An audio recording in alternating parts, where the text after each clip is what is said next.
It's going to be a great loss. It's just going to be a great loss. We shall overcome. The 7th and Ann Street community will not forget Muhammad Abdel Hamid.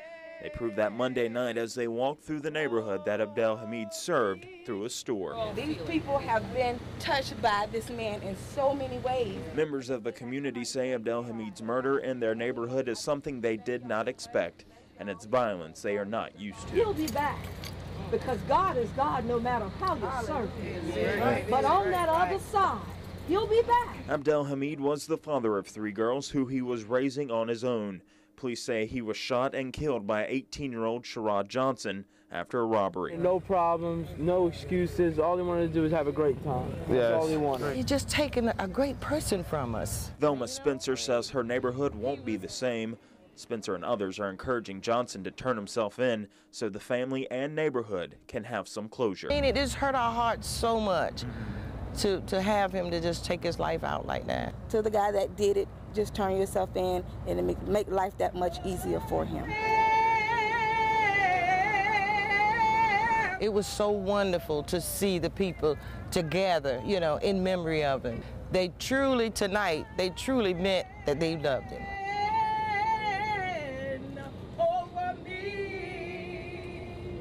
It's flooded a little bit like this, nothing this severe. I see someone has a raft, bathing suits. We contemplated trying our surfboards. I guess I'm walking. I kind of wish I had a raft or something. Some people could laugh at the afternoon conditions as they watch cars, trucks, and SUVs try to navigate the floodwater. For others, it turned into a more serious situation. It got stuck over here. Tried to go up on the curb. Truck came behind it, and a wave took it out into the water. I saw the car in the lake. Went under probably about 2 minutes after that. And by the time I got out, it was already under. The Little Point is the only part of the car people saw for the better part of an hour. Other drivers passed through and more people came to look before a tow truck could finally pull the car out. The driver here did not get hurt, but the look on his face tells a much different story. Before the Hoggard High School Viking football team even takes the field, trainers and managers for the team make sure there's one important thing in place: water. Got to drink a lot of water. That's the most important thing to do. And the team does. On their first day of practice in the extreme heat, the team gets a lucky break. Because of state athletic rules, they can only wear their helmets, but they still get pushed to the physical limit. Go, go, go! Stop, stop, ball! Baby 7. We just told the guys beforehand, hey, you know, if you're feeling dizzy, just step off to the side, or if you need water, go get it. We'll find out who's tough next week when we start hitting. This isn't the time to find out who's tough. So every 15 to 20 minutes, you see the players come in. They've got plenty of water right there, even more water and sports drink over there. Then every once in a while, they'll go inside for an air-conditioned break. I usually spread myself down, get a little cold water on my body, trying to get my body temperature down.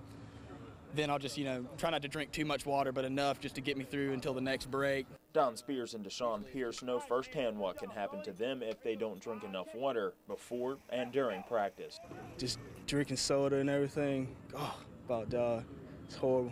I'd have to say my sophomore year I came out here, I was drinking a lot of sodas all day and stuff, and the caffeine just got to me. I remember I cramped up one day during county fair. It was pretty bad. Now they rest during the day, something they and the coaches encourage players to do. Here in the middle of the summer, it's called a fall sport. But oh, golly. There's not much fall about right now. I mean, it's hot. It's going to be hot this week, and we just got to be smart. In Wilmington, Jeremy Godwin, WWAY News Channel 3. I'm Rita. Hey. You've been looking a long time. You don't know what it means to me. You don't know what it means to me. You really don't. Let's just rip it open. Oh, God. That's it. Oh, thank you. Thank you. The joy and excitement is over a long-lost Hoggard High class ring from 1970. Rita Rich wore it for 7 years, but it went missing when she and her husband moved back from Germany to South Carolina. I had a couple of rings that were missing. Mark Wade also graduated from Hoggard 5 years after Rita. He's a teacher, and one day, years ago, one of his students gave him the ring they had found. 15, 16, 17, 18 years ago, I can't remember, a long time. And I said to myself, I'm gonna find this person. I just I felt like I had to get it back to the person, or either next of kin. My goodness, RGT. Going off of initials engraved on the ring, somehow, Mark and library workers finally tracked it down to Rita, who now lives in Brunswick County. It just amazed me that, you know, out of nowhere this thing appeared, because it was missing from Germany to South Carolina. I worked for this. This thing cost me $70. The bottom line is the human element, treating people like you want somebody to treat you. It's just amazing. I mean, I'm dumbfounded. But very, very happy. In Wilmington, Jeremy Godwin, WWAY News Channel 3. Thank you. Yes, ma'am. Thank you very much. The man, the myth, the legend. That's how a lot of NASCAR fans and Ford car lovers see this man, Jack Roush. Oh my gosh, I'm so excited.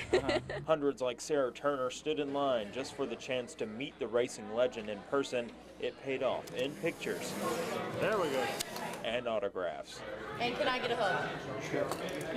I'm a big Roush fan. Getting out there, everybody recognizes the trademark of Jack's hat. Jack did wear that trademark hat, happy to take some time away from the track and spend it with racing fans. So having a great time talking about the cars, talking about the drivers, and anticipating what's going to happen to Darlington this weekend. Mark Martin, Carl Edwards, he's got the great group. Not many know the other side of Jack Roush, the man who started working in custom packages for cars and trucks back in the 70s. Deborah Miles is part of a Roush Mustang owners group that helped put on this event. The man, when it comes to vehicles, he knows what he knows his stuff. Others are just happy to have met a legend when it comes to the track. He has 5 cars, and I mean, he owns everything, and he's the man of NASCAR.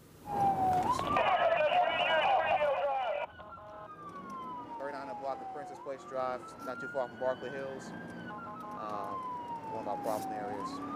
When Officer David Morrell comes to work, he hits the streets to crack down on drugs. 8570. What were you doing over there by that house? Oh, we standing up, looking, chilling. You got some ID on you? Yes, sir. Somewhere in the area, walk around. Okay. So, He and his team patrol some of Wilmington's most notorious drug traffic areas. As we pull up to a corner, you know, if they have anything in their hands, they'll just do a slight drop with their hands and walk away from the area. The teams pay special attention to the corner of 6th and Nixon Streets, an area known as a hotspot for heroin. Yeah, but you ain't got one on the corner. Cops say he acted suspiciously but came up clean. Good job, but somebody got to do it. As we approach 12th and Gray Streets, a man takes off as soon as he sees the patrol car. Officer Morrell and his partner chase him. They find more than $400 in his pocket, plus a rock of crack cocaine. He threw it into a woman's yard during the chase.